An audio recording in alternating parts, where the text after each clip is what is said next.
You're listening to Victory Baliwag. We hope that this message encourages you today. Let me invite everyone to stand as we give reverence to the reading of God's Word. So if you have your Bibles with you, open it in 1 John chapter 4. So we'll be reading from verses 11 to 18. So kung gagamitin niyo po yung Bible dito, I think it's on page 592.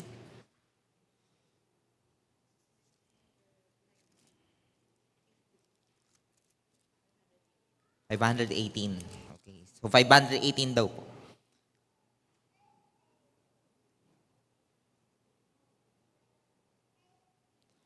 Okay, let's read. It says in 1 John chapter 4, verses 11 to 18. Beloved, if God so loved us, we also ought to love one another. No one has ever seen God. If we love one another, God abides in us, and His love is perfected in us. By this, we know that we abide in Him and He in us, because He has given us of His Spirit. And we have seen and testified that the Father has sent His Son to be the Savior of the world. Whoever confesses that Jesus is the Son of God, God abides in Him and He in God. So we have come to know and to believe the love that God has for us. God is love, and whoever abides in love abides in God, and God abides in him. By this is love perfected with us, so that we may have confidence for the day of judgment. Because as He is, so also are we in this world. There is no fear in love, but perfect love casts out fear. For fear has to do with punishment, and whoever fears has not been perfected in love. God bless the reading of the Word. Let's pray. Father God, we thank you for once again gathering us into this place to hear your Word, to study your Word, to make us move by your Word. And Father God, we ask of you, the Holy Spirit, to guide us, to dwell in us. Open our eyes to see, our ears to hear. And Father, as we study living in God's perfect love, may we have that deeper sense and deeper understanding of what that word living is. Father God, bless the preaching of the word. In Jesus' name we pray. Amen and amen. You may now take your seats. And so habang umupo po kayo, batiin niyo po yung hindi niyo binati kanina. Hindi nyo talaga binati, no? Hindi nyo nabati. Iba pala yung hindi nyo binati kanina. So medyo may laman. So again, welcome po sa ating 11 a.m. service. So for those who doesn't know me, I'm John, one of your pastors here at Victory. And if you are new here, so we are very glad na nandito po kayo. And kung luma naman din kayo, masaya pa rin naman kami. So wag po kayo magtampo. And so again, hindi ko po alam, no, medyo wala pong tao sa harap natin. Hindi ko po alam kung epekto ba ito ng pagkawala ni Sanchay. Natatakot po ba kayong So, anyway, malungkot po tayo doon. But, lalo na yung mga batang na mature natin. Bakit ko ba sinasabi yun? Anyway. And so anyway, we are still on our series called A Love Like His. So, sino dito? Nandito ka ng last week? And so last week, so by the way, this is just a 3-part series. So for us, lalo na po dun sa mga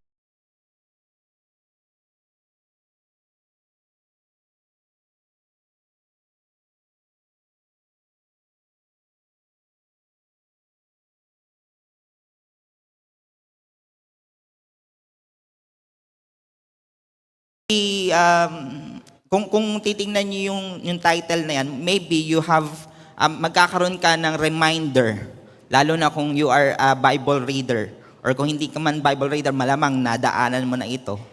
Yung the greatest commandment, 'di ba? Ang sabi nung isang Pariseo kay Jesus, ang sabi niya, ano ba ang greatest commandment? Now Jesus said, it is love the Lord your God, and then love others. Love your neighbor. So I'm speaking in context. So kapag tinignan nyo yan dun sa mga Bible nyo, regardless of which version or translation, yun yung makukuha nyo. Love God, love others. So, again, loving God and loving others is inseparable. Hindi po pwedeng love God, tapos hindi mo love yung others. So, tingnan mo yung katabi mo. Love mo ba yan? So yung iba, medyo kinilig pa. Bahala kayo sa buhay nyo. So, okay, so, we embody, we do our most effort to really follow that command. And again, not just in every effort, hindi lang basta effort natin, hindi lang basta willing, but we are called to demonstrate a love like His. So we are called. So it is by design. It is by purpose. So ibig sabihin, ito ay nung ginawa ka ni Lord, kasama mo na to. Imagine niyo yung ref nyo, tumanggi siyang magpalamig ng tubig. Nakakita na ba kayo ng ganon? Yung ref uminit, bumubuga ng apoy pag binuksan nyo. So, di ba bad trip yun? So, if you are going to reject that calling in your life, parehas ka nung refrigerator na yun. So, again, that's just an exaggeration and a creativity of the mind, but you get the point. We are called to love because we have a maker or a creator that loves. And again, this is our series to really encapsulate not everything. Alam mo naman, di natin magagawa yon. But this is our effort for us to be in line with that kind of love. So this is still under the umbrella of the cross, which is our year-long theme. So nandun pa rin po tayo hanggang December po ito. We are talking about cross. And alam naman natin na kahit hindi naman sa series natin, if you look at the Bible, it's all about the cross. It all points toward the cross. So week 1, kung nandito ka again, nandito po kayo last week, we talked about or we preached about knowing God's perfect love. So by this time, we have a better understanding, not a hula, hindi naman expected, but a better understanding of God's perfect love by definition. And no other than the scripture can define that kind of love. Kaya nga po tayo laging bumabalik sa scripture. And this time, we will be talking about living in God's perfect love. Not that you know what that perfect love is, you will live in it. And then on week 3, we will be responding. So kung gusto niyo pong matandaan yan, alam ko mas madaling matandaan kapag may action. So, you know God, living living in God's love, and then you respond. Kaya pala to. Hindi. Anyway, alam niyo, mahal ko kayo, kaya ako to ginagawa. Hindi ko...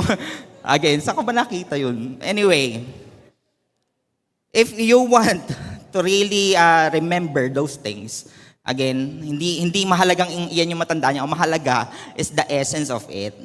Diba?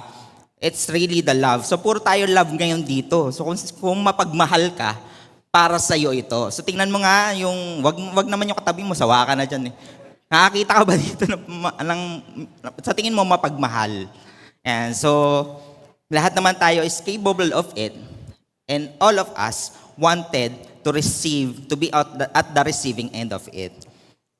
So, just a question. By the way, this is our title, just an reiteration. Bakit Book of John? Ayan, bakit 1 John? Kala ko ba, since nabasa niyo na rin naman, nakalagay siya yan, he hates his brother. Ewan ko bakit ang liit ng font, pero kasalanan ko yan. Bakit hates his brother? Ang Book of John, or si John mismo as the author of that books, lalo na yung Gospel of John, is considered the apostle of love. Diba? Kung si Paul ay apostle to the Gentiles, Peter ay, sabi nga ni Pastor Dennis, si Peter ay the apostle of hope, John is considered the apostle of love. Bakit? On his writing, if you want to be technical on this, siya yung pinakamadaming beses na ginamit yung word na yun. Siya yung pinakamadaming beses na ginamit yung word in any form of it. Lalo na yung agape na preach natin last week sa lahat ng kanyang writing. And again, 1 John is not an exemption. Pero, syempre, kapag sinulatan ka ng isang apostle, may problema ka. At this time, yung mga naka-receive nito, o yung mga tao na naka-address sa kanila to, is meron silang problema, and that's it. They hate their brothers.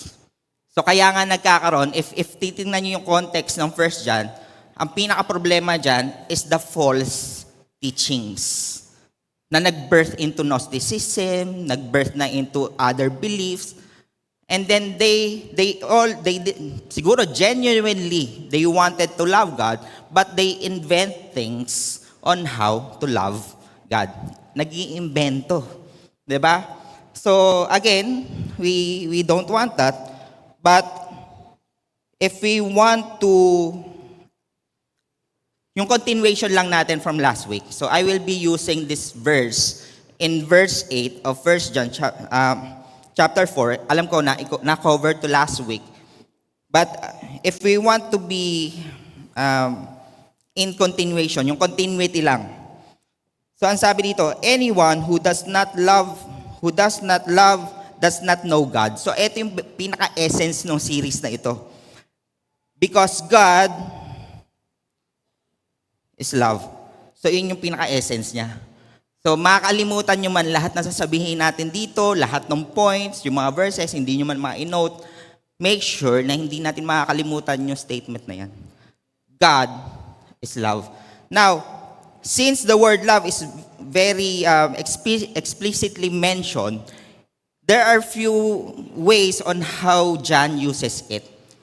Siyempre, meron niyang mga syntax or what, in being technical. But at this verse, there are two ways of how he used it. First is on the verb form, and one is on noun. Kapag verb form, ibig sabihin action.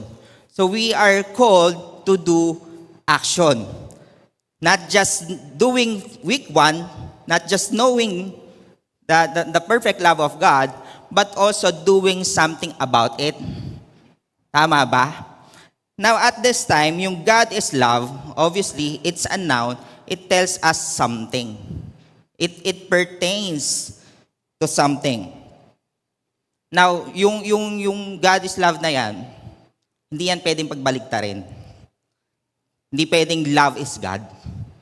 Kasi, yun yung madalas na ginagawa ng mundo. Na yung love ang ginagawang God, kaya palipat-lipat eh. Kaya pilit hinahanap yung mga bagay na mag-e-express ng love at their own definition. Hindi iyon. Kaya tayo, we believe in this verse and what the scripture is saying, that God truly is love. Because He is the one who created it.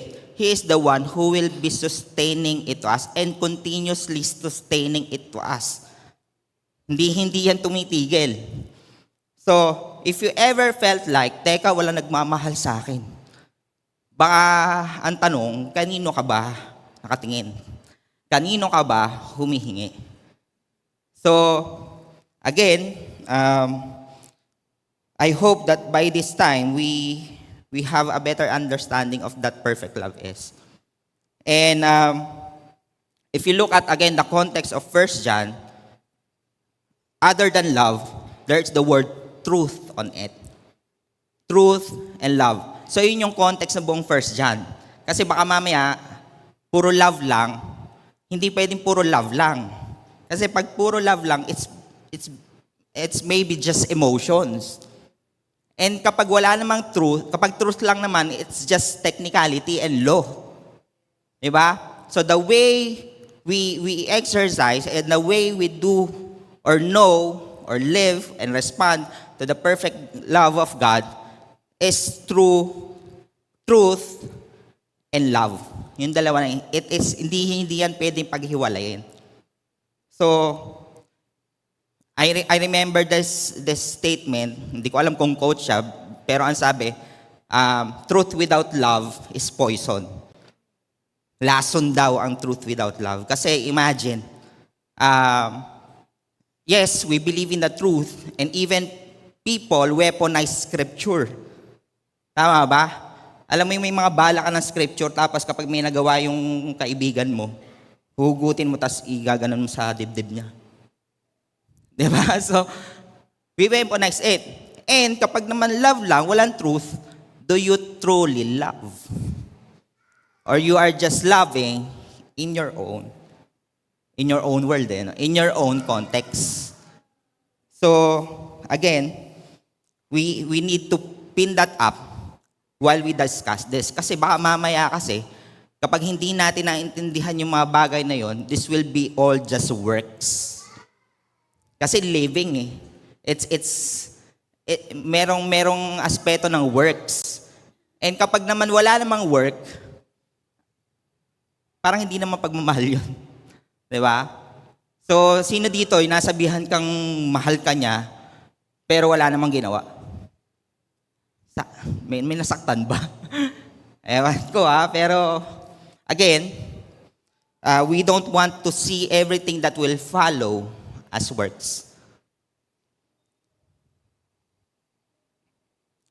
So, we will be digging deep, or we will be diving deep in verse 11 to 18. So, we will be starting off again with verse 11.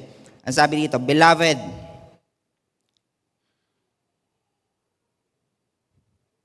so ito, it can be a preaching of its own. Kasi, ibig sabihin, yung terms of endearment palang preaching na. So, bear with this. Beloved, when imagine John writing to a person, to those person who are doing or hating one another, and then he calls them beloved, dear friends. So same with us. We have our own context, our own situations and all, but we can relate to this because this is addressed to us. And sabi nga, by definition, ang nakalagay dito, a person who is in a special and close relationship with one another. So, hindi ko alam kung anong tawagan yung mag-asawa, pero at this time, so it expresses the sincerity of the closeness and yung pagiging special. Kumbaga sa siopaw, may itlog na maalat. So, yan yung relationship nila. But again, if we really acknowledge that this is the word of God, imagine God saying this to you, calling you beloved. Di ba parang doon palang okay ka na eh. And again, what follows is the word or the statement, if God so love us, patay na. Kala ko ba unconditional yung love ni God? Bakit merong sabi, if God so love us? Now, if you will notice, there are two ifs in this verse. Pero magkaiba yung way na ginamit siya. One is of condition, yung pangalawa, but the first one was used as a rhetoric. Pag sinabing rhetoric, it's a vehicle or a way of telling something that is really important. So, kung tatanggalin natin yung word na if, ang nakalagay dito, God so loved us. And highlighting that word love, we can get something out of it. And it expresses the relationship of God towards us. Again, it is not an emotion, but rather, it is a status. Now, if medyo magdidigdip pa kayo, medyo magpapahagik kayo when it comes to Bible studies, at nag-aral kayo ng Greek, pag tiningnan nyo yan, meron tinatawag sa Greek na aorist tense. Kapag sinabing aorist tense, ay yun yung verb na kung saan It's a single completed action without reference to duration. Sa madaling salita, it is an action that has no end. That is the love of God. That is a status. Hindi siya emosyon. Hindi siya action lang. So, if you put yourself in that, it says something about you regardless of what you did. Ano yung ginawa mo? Hindi naman ito ganon. Sino ka ba? Ano ba yung edad mo? Every Sunday ka ba nagsiservice? Nagwa-one-to-one ka ba? Nagbe-victory group ka ba? Hindi yun to. Ito ay lahat tayo ay pantay-pantay. Lahat tayo. We are all love. And again, that love was defined last week. So I hope that whenever we think of God's love, yung mga word na ginamit natin to pertain or the very limited words na ginamit natin para i-define yung love na yon, yung unconditional, self-sacrificing, self-giving, all those words, again, fall short. Even our language is very limited to pertain or to address that kind of love. And if you observe this, you will see that makita niyo kasunod, we also ought to love one another. So if bubuin yan, God so loved us, we also ought to love one another. Iyon yung command. Iyon yung command. So, God so loved us. Bakit siya naging command? Kasi dun sa word na ought to. Pag titingnan niyo yan dun sa Greek, it's obligation. Obligated. Parang it's like parang siyang utang that you owe pero kailangan mong bayaran. Pero again, hindi naman tayo sinisingil ni God, but God has given us obligation to love one another. So if you ever felt like you just wanted God's love and you don't want the other side of the coin, hindi yun mangyayari. Hindi yun mangyayari. So, again, continuing on, ang sabi sa verse 12, no one has ever seen God. So, close lang natin to sa box. So, medyo intriguing to kasi sino dito nakita mo na si God? Walang makapagtaas ng kamay. Sino dito gusto mong makita si God? Ngayon din. Wag po muna. So, you see, yung respond po natin is how we understand that statement. How we understand that statement. Kasi sabi dito, no one has seen God. Pero all of us wanted to see God. Pero yung how we understand it, ang pagkakaintindi natin doon, kailangan nating mamatay bago natin siya makita. Tama ba? And if nakalagay dito, if we love one another, this is the condition, God abides in us and His love is perfected in us. God abides in us. In us. Let that resonate and echo in you. In us. So ibig sabihin, if you wanted to see God, look at the person next to you. Or make those people look into you. Do you embody God's love? 'Di ba? Sabi nga, God is love.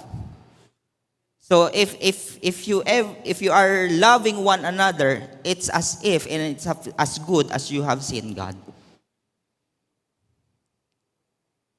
So God abides in us and His love is perfected in us. So let me just address this, no? Ang sabi kasi dito, perfected in us. Patay na naman. Bakit? Kala ko unconditional. Well, nasagutan natin yon. Kala ko ba perfect yung love ni God? Pero bakit dito ang sabi, perfected in us? So, kailangan pala tayo. Tama ba? Yung pwede natin maging understanding. Alam nyo, kahit ako, nung unang beses kong binasa to, this is my understanding. Teka, kala ko ba perfect yung love ni God? Pero bakit perfected in us. Bakit kailangan kasali ako? Now, if you look at that word, perfect, yan, perfected in us, it's teleo in Greek. That means to accomplish, to bring to an end, or the end point. Again, God's love doesn't end, but if we look at it in all its essence, in all its claims, it's like saying na, for example, the Bible. Is the Bible complete? Is it perfect? In that essence, baka sabihin nyo hindi perfect kasi may dent. Hindi yon. It's complete kasi the canon is closed. It's in all its essence, it's infallible, it's inerrant. But if it will be not used, if it will not come into fruition. Imagine nyo na lang. For example, yung remote nyo ng aircon. Ayan. Yung remote nyo ng aircon. In all its function, in all its button, in all its information and all, kompleto ba siya? Kompleto. Pero kung hindi nyo pipindutin, hindi lalamig yung kwarto nyo. So, nakakuha nyo yung point.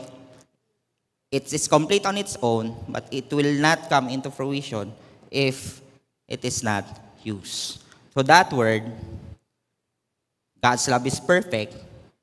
It's not short-handed, but it will not be shown if we don't love one another, if it is on us. Now, how good or how blessed are we to be instruments of God's love? Di ba yun yung bukod sa prayers natin na gusto nating yumaman, gusto nating magka-love life, gusto nating maging maayos ang buhay natin at maging komportable, sana ang dasal natin is gamitin tayo ng Panginoon para maging instrumento niya. And then everything will follow. Everything will have its purpose. Mahirap naman yun kasi ang tao kasi meron niyang butas sa puso na parang vacuum na ang laging hinahanap ay pangangailangan, ang laging hinahanap ay yung wala. So you'll never be content. Everything will be insufficient para sa'yo if you don't understand the love of God. So again, that statement, no one has ever seen God.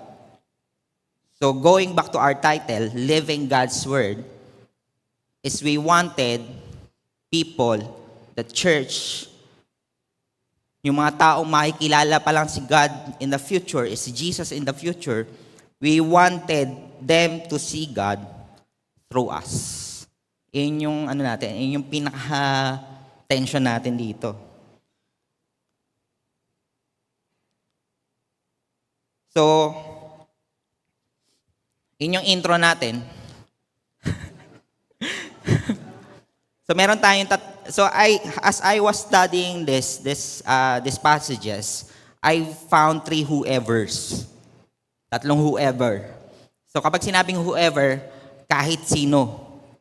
'Di ba? So it's just saying that love, regardless of who you are, what you did, where you at, this is saying the same thing. Whoever. So this whoever, these people inside that idea are the people who are living in the perfect love of God. So we wanted to be these people, or you already are. So this is just self-assessment na lang din tayo. So the first whoever is whoever confesses. Sino dito yung kapag in love ka, umaamin ka? Nahingiti yung iba nahingiti kasi may kakaamin lang sa kanila. O may balak kayo. Chinismis pa, no? Anyway, not just any confession, but rather whoever confesses that Jesus is the Son of God. So those people, whoever those people are living in God's perfect love. Now, again, the word confess has its own context. Hindi lang naman ito basta yung pag-amin lang. But again, number one, siguro, is to acknowledge. Acknowledge. Hindi ko alam kung nababasa nyo, pero yung acknowledge kasi.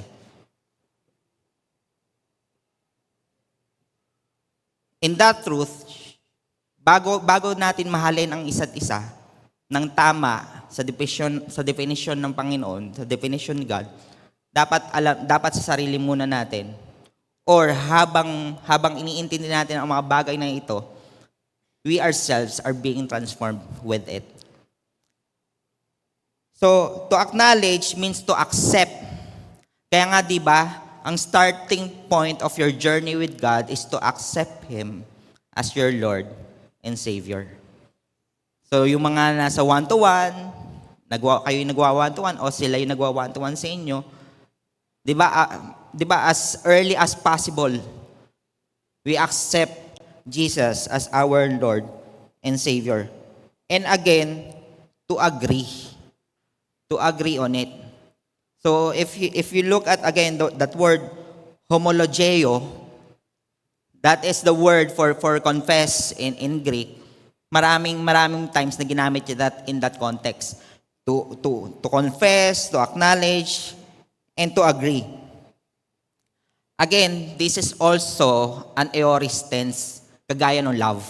This is a single action with no definite duration of when it will end. So yung confession natin of Jesus being Lord and Savior, again, it is not just a one-time thing. It is all throughout our journey in this part of eternity. We confess it every day. Diba? Sino sa inyo yung medyo aloof ka pa? Na Jesus is Lord. Medyo parang nagbabakal ka pa. Wala namang problema doon. Pero you know it in your heart if how you treat that confession is. Baka naman kapag nagka-problema, hindi na. Baka naman kapag nagkaroon na ng pag yung gusto mo, ito yung nangyari, baka yung acknowledging na yon or agreeing na yon, baka nagiging hindi. So, again, it is already done and still going. Already done and is still going. Now, if yung word na yon, again, it may remind you of verses nakalagay doon. So ito yung verse na yon na matatandaan. Romans 10 verse 9, because if you confess with your mouth that Jesus is Lord and believe in your heart that God raised Him from the dead, you will be saved. So that is the first thing that you can do for you to be secured to yourself, sarili mo, para ma-secure ka that you are saved. And hindi lang naman yung confession, yung lahat ng positive, but rather the negative one, or the other side of it. We confess our sin. So we confess our sin. If we confess our sin, He is faithful and just to forgive us of our sins and to cleanse us from all our transgression. So yung confession is outward and also inward. It's two-way. Hindi pwedeng puro ka lang sa ibang tao. You also preach it to yourself. You also remind yourselves. And in 1 John chapter 4, so yun din, sabi dito, by this, you know that the Spirit of God, every spirit that confesses that Jesus Christ has come in the flesh is from God, and every spirit that does not confess is not from God. This is the spirit of Antichrist, which you have heard was coming and now in the world already. So if you think of the Spirit of God, again, if you confess it with your mouth, that Lord Jesus is Lord, then the Spirit will dwell into you.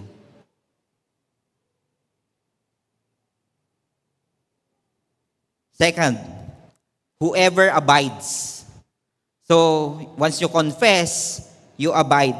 Now, if we look at it, again, in that very essence of that word, it's meno in Greek.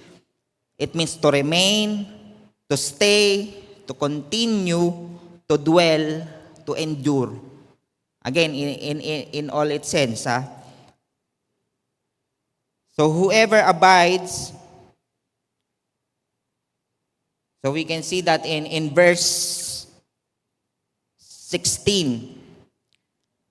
So we have come to know and believe to God that for us, God is love, and whoever abides, where?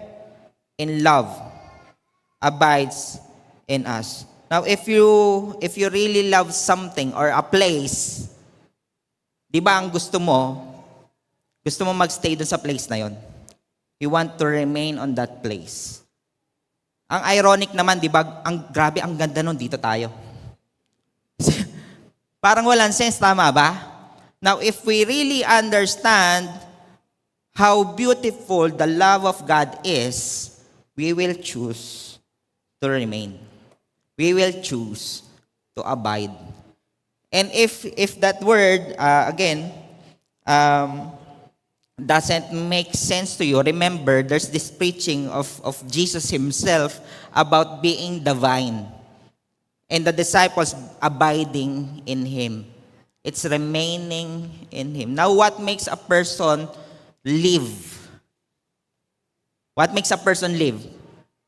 You have your own reasons to live. But if most of the people, hindi naman yung unconditional na definition of God's love, yung reason kung bakit yung mga tao maalis. Kasi unconditional lang nga eh. Hindi naman yung self-giving, hindi rin yung self-sacrificing, but the truth of the God of love being severe. Kapag sinabing severe, that means in its noun form, it's severity. It's the seriousness of the love of God. Seryoso ang pagmamahal ni God. So for example, balik lang tayo sa pagiging unconditional. The word unconditional, ano natin yan eh. Nadi-distort natin yan into unconditional approval. Kala ko ba mahal ako ni God? Unconditional eh. So, that unconditional doesn't mean you can do everything you want. Ito gagawin ko. Ito gusto mo sige, ito gagawin ko yung gusto ko. Diba unconditional? So, ganun ba ang pagkakaintindi natin? Hindi. Unconditional approval yon. Imagine, siguro ang pinakamalapit na illustration natin when it comes to God's love is a love of a parent. Imagine, unconditional ba ang love ng parent? Kasi paglabas pa lang ng bata na yan, mahal na nila yan. Wala pang ginagawa. Umiiyak nga eh. Meron ba dito, tinakpan mo yung bibig? Wala naman siguro. Meron ba dito, police? Kapag po meron nagtakip ng bibig, hulihin niyo po. So again, yung parent, unconditional yung love niya to that child. Now, if that child grows, and syempre, supportahan mo yon, unconditional pa rin yung love mo yun. Pero yung bata, nasa second floor, nasa dulo, gumaganyan doon sa ano nyo. Ikaw na nasa first floor, sabihin mo ba, mahal kita, kaya mo yan. Ganun ba? Hindi, di ba? Hindi mo i-approve yung ganun. Ang gusto mo is, yung gusto niya at that time na tumalon sa second floor, ayaw mo yun kasi alam mo na masama yun para sa kanya. Now, the seriousness, eto yun. Hindi ba sasabihin, tatalo na yung bata, sabihin mo ba, huwag kang tumalon dyan. Sasaktan ka. Di ba hindi? Ano gagawin mo? Tatakbo ka dun. Ganun ka seryoso. Tatakbo ka, kukunin mo yung bata. Tapos takam ganun. Hindi, wag. Hinagis mo pa, ano, okay. Hindi, joke lang. Sinipa. Hindi, seryoso ka, hahabulin mo yun. Yung adrenaline mo siguro, magagamit mo siguro yung 1 year na inipon mo adrenaline para lang hindi mahulog yung bata. So that's, tayo. What makes us live that kind of love? Kasi meron tayong gustong gawin. Tapos ang feeling natin, ayaw tayong pagbigyan ni God. Ba? Ganun eh. Pilit ka ng pilit na eto. Pilit ka na siya. Tapos ayaw naman ni God. Kasi alam niya na makakasama sa iyo ito. Diba? So, I hope that you get that point. Na, again, whoever abides remains. Even though it's not comfortable, even if it's undesirable to you, you have to trust God of His plan. You have to trust God in all of His wisdom. Ang mahirap kasi, siya ang author ng wisdom, tapos yung wisdom mo yung gusto mo. Yun yung mahirap. Sino ka? Diba? Minsan ang yabang natin eh. Hindi God, eto mas maganda. Eto mas maganda. Moving on. Sabi sa John chapter 15, abide in me and I in you. Ito yung preaching na yon. So again, this is a preaching on its own. Gusto nyo ba preach natin? 5 minutes na lang daw. So again, you can look at that preaching and you get the point. We have to stay on God, on God's love. Kasi sabi dito, for apart from me, you can do nothing. For apart from me, you can do nothing.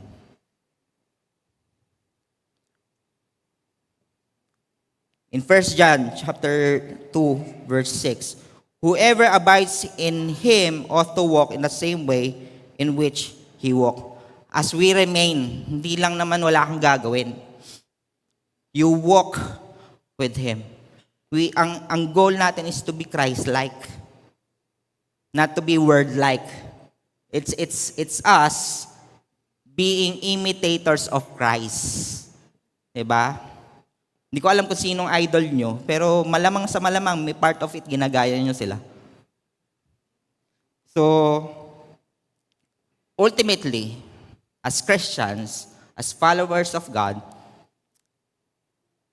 Jesus led us, or Jesus has portrayed or lived this life na dapat kung paano natin siya ipinamumuhay. So we wanted, or we are willing, we should be willing to do that, to walk in that. And lastly, whoever has confidence.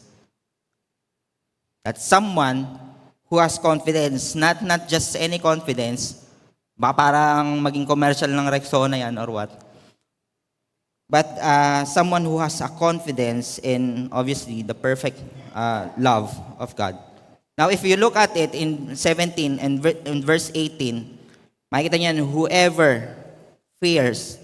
Kasi baka mamaya hanapin niyo yung confidence. Nandito po siya sa taas. Ayun.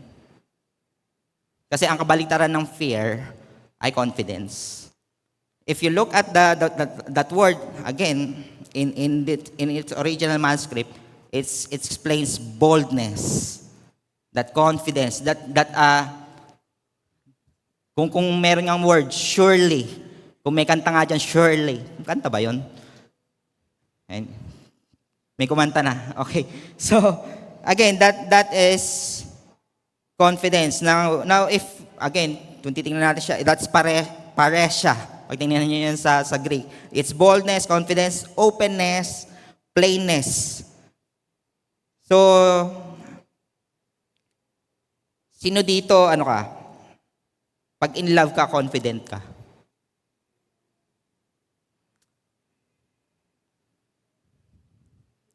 Ewan ko lang.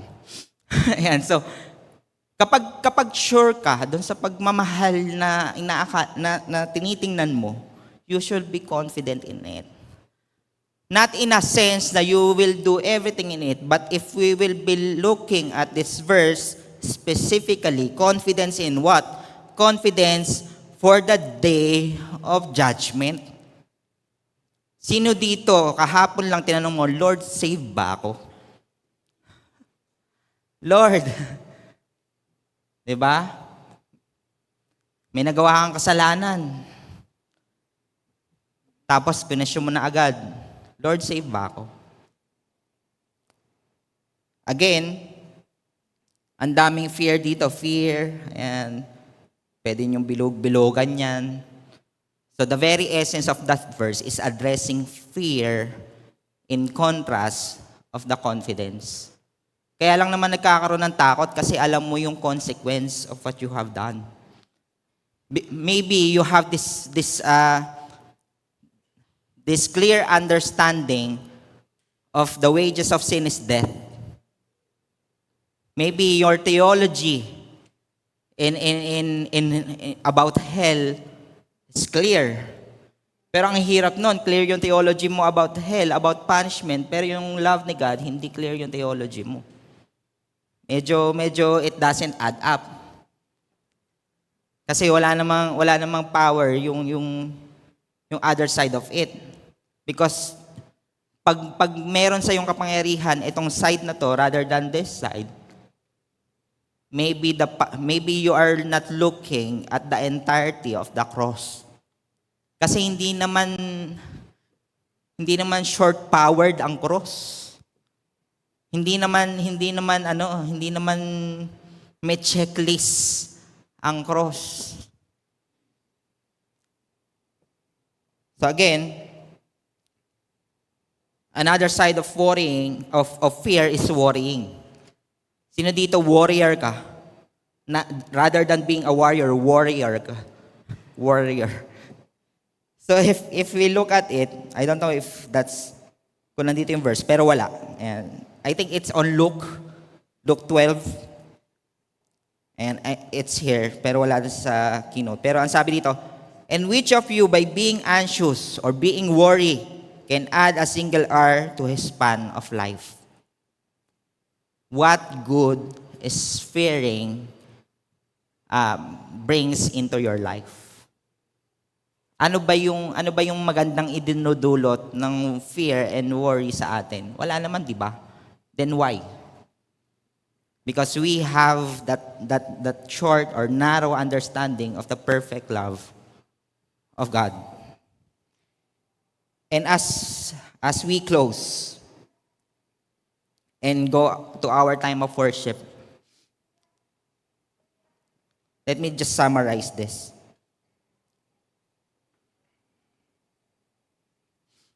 Ito talaga yung summary nung buo na yun.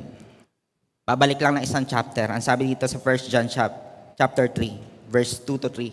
Beloved, we are God's children now. Do you consider yourself as God's child? Ikaw yung batang gustong tumalon doon sa second floor. Pero ang ginawa ni God, hinabol ka niya dahil ayaw ka niyang masaktan.